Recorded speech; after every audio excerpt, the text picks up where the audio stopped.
بسم الله والصلاة والسلام على رسول الله. اللهم صل وسلم وبارك على سيدنا محمد وعلى آله وأصحابه أجمعين.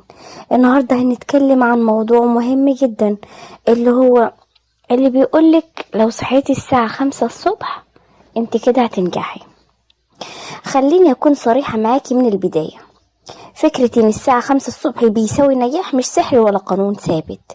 في ناس نجحت وهي بتصحى بدري، وفي ناس تانية ناجحة جدا وما بتصحاش بدري خالص. لكن الحقيقة الأهم، اللي بيصحى بدري بيكسب هدوء وبداية قوية لليوم، وده ممكن يفرق جدا في حياتك لو استخدمتيه صح، وده اللي هنبني عليه. في ناس بتقولك اصحى 5 الفجر وهتتغير حياتك، بس محدش بيقولك هتتغير ازاي وليه.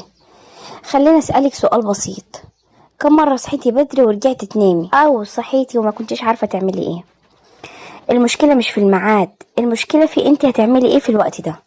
ليه الساعة 5 الصبح مميزة فعلا؟ الوقت ده مختلف مش علشان هو 5 تحديدا، لكن علشان الدنيا هادية، مفيش دوشة، مفيش طلبات من حد، مفيش ضغط. ده الوقت الوحيد في اليوم اللي بيكون بتاعك لوحدك، مش للأولاد، مش للبيت، مش للموبايل، ليكي انت بس. وده اللي بيسموه وقت القوة. المشكلة اللي محدش بيقولها، في ناس بتبدأ حماس من بكرة هصحى 5، تصحي يوم يومين وبعد كده ترجع لنفس الروتين القديم. ليه؟ لأنها ركزت على الصحيان وما ركزتش على التغيير. الحقيقة اللي هتفرق معاكي، الصحيان بدري مش هو الهدف، الصحيان بدري مجرد أداة، زي القلم لوحده مش هيكتب قصة، لكن لو في فكرة هيعمل فرق. طيب نعمل ايه في الساعة دي؟ مش عايزاكي تقومي تعملي 10 حاجات مرة واحدة ولا تعيشي دور المثالية. ابدأي بحاجة بسيطة جدا: 10 دقايق هدوء بدون موبايل، 10 دقايق تفكير أنا عايزة ايه، 10 دقايق دعاء أو قرب من ربنا، 10 دقايق حركة خفيفة أو ترتيب بسيط.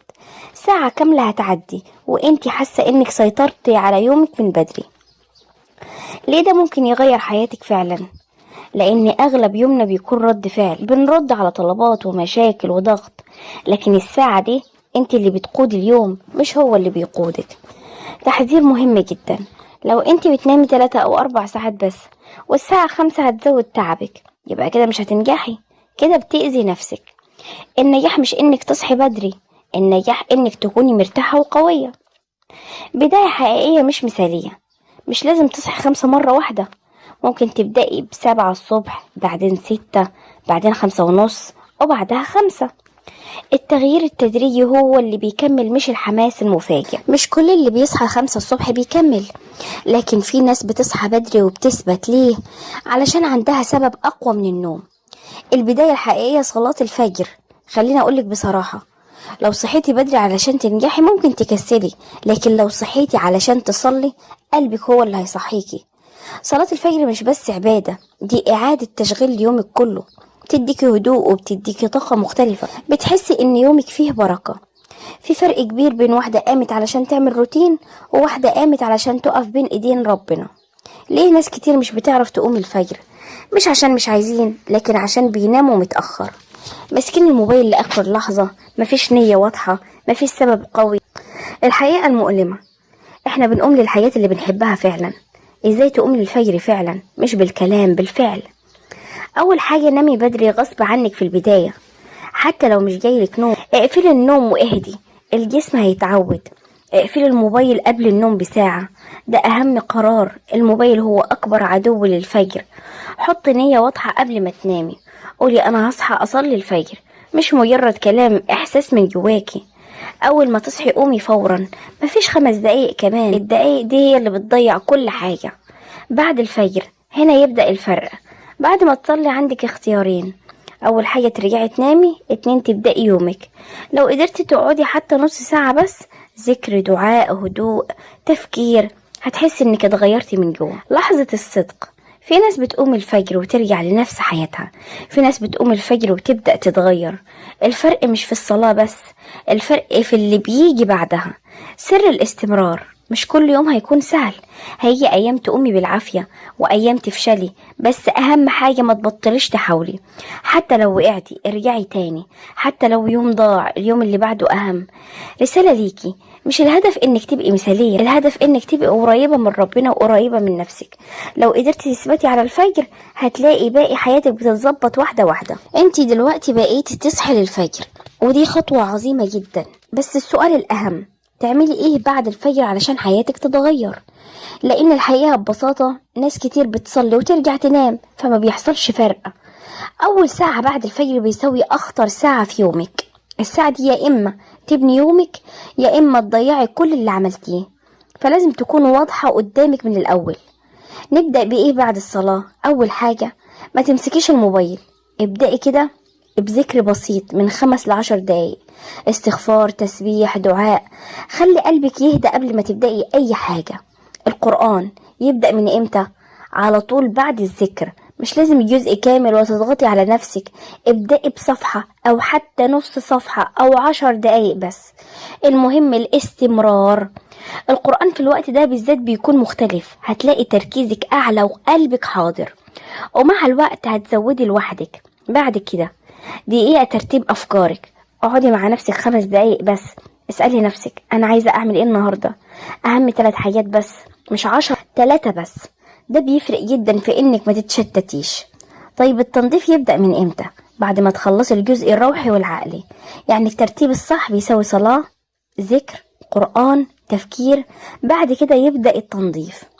اهم نقطة في التنظيف، ما تعمليش غلطة انك اقعد انظف البيت كله من بدري واتعب. لا، اعملي بس سريرك، مكانك، حاجة صغيرة واضحة، 10 ل20 دقيقة بس. الفكرة مش في كمية الشغل، الفكرة انك بدأت يومك بنظام.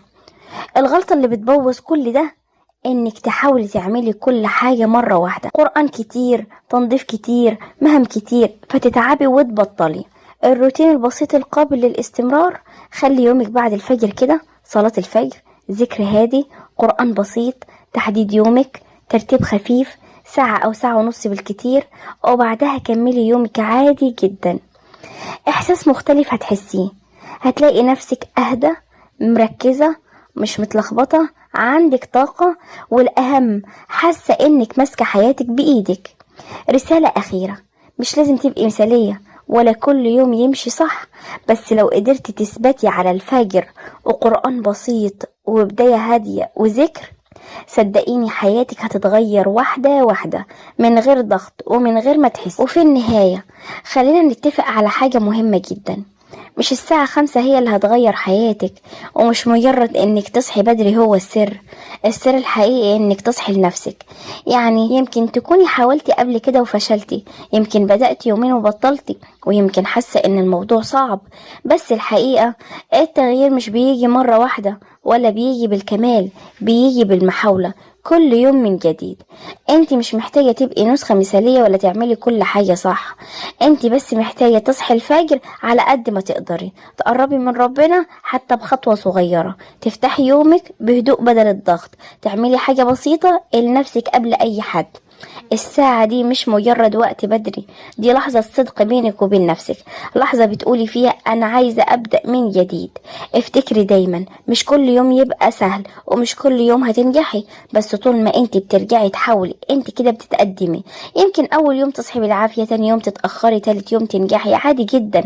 المهم انك ما توقفيش. حياتك مش هتتغير في يوم، لكن ممكن تبدأ تتغير من بكرة الصبح، من لحظة صغيرة، صلاة، دعاء، نية صادقة. وفي الآخر لو الكلام ده لمس قلبك، ابدأي حتى بخطوة صغيرة النهاردة، وما تنسيش تدعمي نفسك وتكملي الرحلة. ولو حابة محتوى زي ده يوصلك دايما، اعملي لايك واشتركي في القناة علشان توصلك كل بداية جديدة. وإلى اللقاء إلى فيديو جديد إن شاء الله، مع ألف سلامة.